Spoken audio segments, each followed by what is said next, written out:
Hey there, hunters. Chaplain Joel here with another devotional thought of the day. This is a very spiritually significant period for many people of faith, especially Christians and Jews. We're at the conclusion of what we call Holy Week for Christians. It's that week between Palm Sunday and Easter Sunday when we recount the events of Jesus' earthly ministry, the last week of his earthly ministry, before his death, burial, and resurrection on Easter morning. For Jews, we're in the middle of Passover. Passover began on sundown on 8 April and goes through 16 April. It's the celebration that commemorates the emancipation of the Israelites from ancient Egypt. And those observing Passover during this time avoid eating foods with leaven, and they enjoy Seder meals together that recount the events surrounding the emancipation of the Jews. Now, these observances for Christians and Jews often include celebratory events with lots of friends and lots of family gathering together. And because of COVID-19, we can't do that, at least physically. But I would encourage you to lean in on your faith, exercise your spiritual fitness, and to continue to lean in on those things even through virtual means. The Jewish Chaplains Board, for example, has created a video celebration of the Seder on YouTube, and I've got a link for that in the comments below.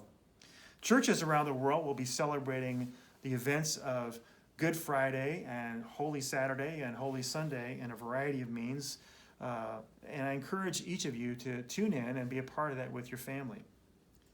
It sounds simple, but let me explain this a little bit more. In Acts chapter 2, verse 42, it says of the early church, "And they devoted themselves to the apostles' teaching, and to the fellowship, and to the breaking of bread, and to the prayers." They devoted themselves to engaging in worship. So no matter what your faith background is, I would encourage you to fully participate in a devoted way to worshiping with your faith community. And let me just give you some examples. When you're in that worship opportunity, I would encourage you that if the worship leader is praying, that you assume a position of prayer. If your worship leader is leading the congregation in singing, I would encourage you to sing along.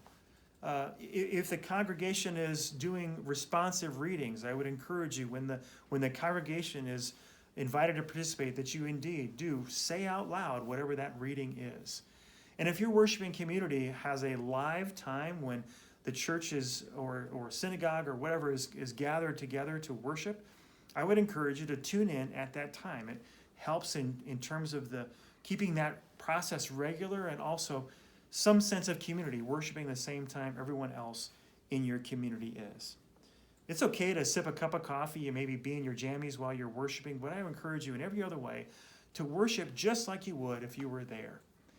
Hey, hunters, we're going to get through this together, and as I've always said, I'm going to be praying for you as we go through this. And again, thanks for being with me today. And if you're a person of faith, I would encourage you to continue to exercise your spiritual fitness because that's going to get us through this together. Thanks.